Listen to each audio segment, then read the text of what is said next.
आप देख रहे हैं कहानी कुर्सी की में बात करते हैं नीतीश कुमार की। पटना में नीतीश कुमार एक सरकारी कार्यक्रम में शामिल होने के लिए गए। कार्यक्रम किस उपलक्ष्य में था? पंडित दीनदयाल उपाध्याय की जन्म जयंती के उपलक्ष्य में कार्यक्रम आयोजित किया गया। सरकारी कार्यक्रम, राजकीय कार्यक्रम। अब ऐसे समझिए कि आप जैसे भारतीय जनता पार्टी की सरकार कहीं हो और वो नेहरू जी पर कोई कार्यक्रम आयोजित कर दे तो आपको हैरानी होगी। ऐसे नीतीश कुमार पटना सरकार के द्वारा, बिहार सरकार के द्वारा आयोजित पंडित दीनदयाल उपाध्याय की जयंती के एक कार्यक्रम में शामिल होने के लिए पहुंचे। और इसी अभी तो वैसे ही अटकलें लगाई जाती रहती हैं कि अब कहीं नीतीश जी कहीं फिर से तो नहीं सोच रहे हैं, उनके और बीजेपी के बीच में फिर से कोई बातचीत तो नहीं शुरू हो गई है, कहीं बहुत ज्यादा दबाव तो नहीं लालू यादव का बन गया है, तरह तरह की बातें होने लगती हैं। इसके अलावा ये एक बात थी, इससे एक से दूसरी बात जोड़ करके यूं देखी गई कि INLD का एक कार्यक्रम था, उनका एक कैथल में, हरियाणा में देवीलाल जी की जयंती का कार्यक्रम था। वहां पर वो आमंत्रित थे, नीतीश कुमार वहां शामिल होने के लिए नहीं गए। तो ये भी कहा गया कि भाई आप अपने अलायंस पार्टनर के कार्यक्रम में नहीं जाते हैं। पंडित दीनदयाल उपाध्याय के लिए सरकार कार्यक्रम करती है बिहार की। तीसरा इशारा तब मिला जब उनसे उसी कार्यक्रम में बाहर निकलकर सवाल हुआ कि रमेश भिदुड़ी ने, बीजेपी के सांसद ने ऐसा ऐसा कहा दानिश अली के लिए, आपको क्या कहना है इस पर? आप क्या सोचते हैं क्या कहा होगा नीतीश कुमार ने? जाहिर है वो ये कहते कि बहुत खराब कहा, ये बीजेपी वालों की आदत ये है, देश को इन्होंने बर्बाद कर दिया है, देश को बांट दिया है, देश की पार्लियामेंट में ऐसी बातें होने लगी हैं। नीतीश कुमार ने ऐसा कुछ नहीं कहा। इन तीनों विषयों पर नीतीश कुमार का जो जवाब था मैं आपको दिखाता हूं। बाकी सब लोग भी इससे सहमत थे, जो थे वो नहीं आते हैं तो उन्हें जाने, उससे क्या मतलब, हम तो सबका सम्मान करते हैं। कैथल में आज जाना था सर, कैथल का जो कार्यक्रम है आज वहाँ पे एक बड़ा आयोजन भी किया जा रहा है, उसमें आप नहीं गए सर, उसको लेकर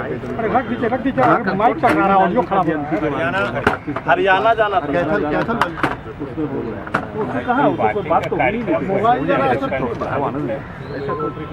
हम तो कितना जगह जाते हैं, सब जगह जाते रहते हैं, कोई बात तो थोड़ी। तो जहाँ जाना होता वहाँ जाते ही है, ऐसा कोई बात नहीं। भिदुड़ी ने कहा जिस तरीके से मुसलमानों को लेकर दानिश अली जो BSP के MP है उनको टिप्पणी की संसद में, इसे कैसे देखते हैं? संसद के अरे वो सब छोड़िए, वो सब कोई मतलब नहीं, कौन क्या बोलते रहता है, उससे क्या लेते रहता, इसको जो मन में आवे करे।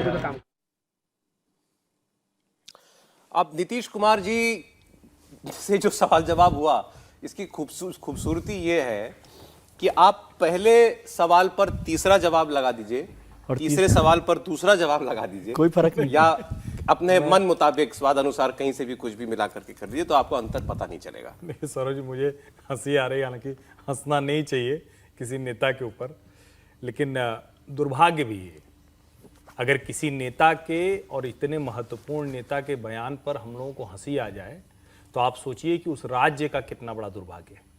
और आपने जो कहा ना कि इस सवाल का जवाब यहाँ लगा दीजिए, यहाँ का वहाँ लगा दीजिए, आप पहचान नहीं पाएंगे।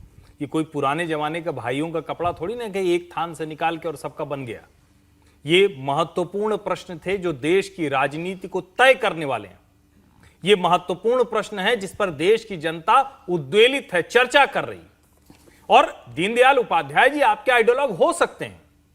दीनदयाल उपाध्याय जी का एकात्म मानव दर्शन हर संवेदनशील व्यक्ति को, जिसको कतार में खड़े आखिरी व्यक्ति को, या जिसको हम कहते हैं सबसे कमजोर को हाथ पकड़ना हो। लेकिन आपसे सवाल पूछे गए जिनके राजनीतिक निहितार्थ हैं और आपको यही नहीं समझ में आ रहा है। और मेरी एक बात समझ में नहीं आती कि हर सवाल पत्रकार पूछते हैं तो अपने दाएं बाएं घूम के सेक्रेटरी या दूसरे नेता से वो क्या पूछते हैं। मुझे कहते हुए थोड़ा सा असहज हो रहा है, लेकिन नीतीश जी शायद अब ऐसे बड़े कामों के लिए थोड़ा सा अनुपयुक्त हो गए। उनके ऊपर दबाव बहुत है, उनको आराम की आवश्यकता है, और कम से कम आज जो ये बोल रहे हैं उसमें तो बहुत स्पष्ट तौर पर दिख रहा है। मैं पूछ लेता हूं सीधे सीधे आपसे, आप कहना चाहते हैं नीतीश कुमार जी अब चीफ मिनिस्टर होने के लिए फिट नहीं है? निश्चित तौर पर, और ये पहली बार नहीं है। मुझे वो लाठीचार्ज वाला बयान याद है, कहां क्या हुआ, कैसे हुआ। फिर उसके बाद आप देखिए जितने भी ऐसे चीज होते हैं, चीफ मिनिस्टर इन कमांड होता है, उसके निर्णय होते हैं। और चीफ मिनिस्टर छोड़िए ना, नीतीश जी बहुत बड़े नेता हैं। नीतीश जी समाजवादी धारा के बड़े नेता हैं और मुख्यमंत्री के तौर पर उनके काम की, उनके जिसको कहते हैं ना कि हर चीज की हनक हुआ करती थी। और अगर कोई भी कुर्सी पर बैठा हुआ व्यक्ति इस तरह से किंग कर्तव्य विमूढ़ दिखे तो उसको उस कुर्सी पर रहने का हक अधिकार नहीं रह जाता। विजय जी कैसे देखते हैं आप सवाल जवाबों का जो देखिए, सिलसिला था? मैं समझता हूं कि मैं चाहता हूं कि नीतीश कुमार जी स्वस्थ रहें और स्वस्थ हों। अगर वो पूरी तरह से स्वस्थ हैं, यदि जैसे त्रिपाठी जी भी जिस बात का जिक्र कर रहे हैं, मैं उसका नहीं चाहता, मैं चाहता हूं कि वो अच्छे से रहें, स्वस्थ रहें। अगर वो स्वस्थ हैं तो इन सारे सवालों के मतलब बहुत सारे हैं। यदि स्वस्थ दृष्टि से देखा जाए नीतीश कुमार जी को, तो हर सवाल का एक पॉलिटिकल मायने है। इनफैक्ट तीनों सवाल पॉलिटिकली लोडेड सवाल है।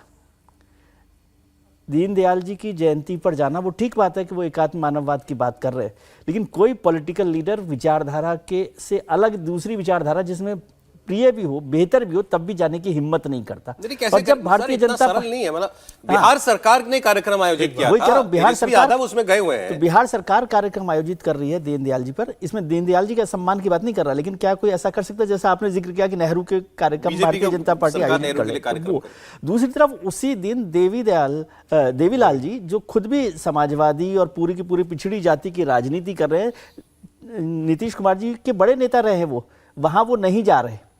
तीसरा सवाल है रमेश विधुड़ी, जिसको लेकर भारतीय जनता पार्टी में भी है ना, सबने निंदा की है। उसको वो छोड़, सीधी बात आनी चाहिए। हाँ, उसको वो निगले नहीं बन रहा है, निगले नहीं बन रहा, पार्टी परेशान है। उसको वो उन्होंने रमेश विधुड़ी के लिए इससे सॉफ्ट बयान तो शायद किसी पॉलिटिकल पार्टी के लीडर ने नहीं दिया होगा। तो दोनों चीजें, या तो वो पॉलिटिकली लॉडेड आप इसको देखें तो पॉलिटिकल मायने देखें तो एक तो हो सकता है लालू यादव का दबाव उन पर दिखाई दे रहा हो, दूसरा दबाव उनके अभी वो इससे निकल नहीं पा रहे हैं कि भारतीय जनता पार्टी छोड़कर उन्होंने फैसला सही किया है, गलत किया है।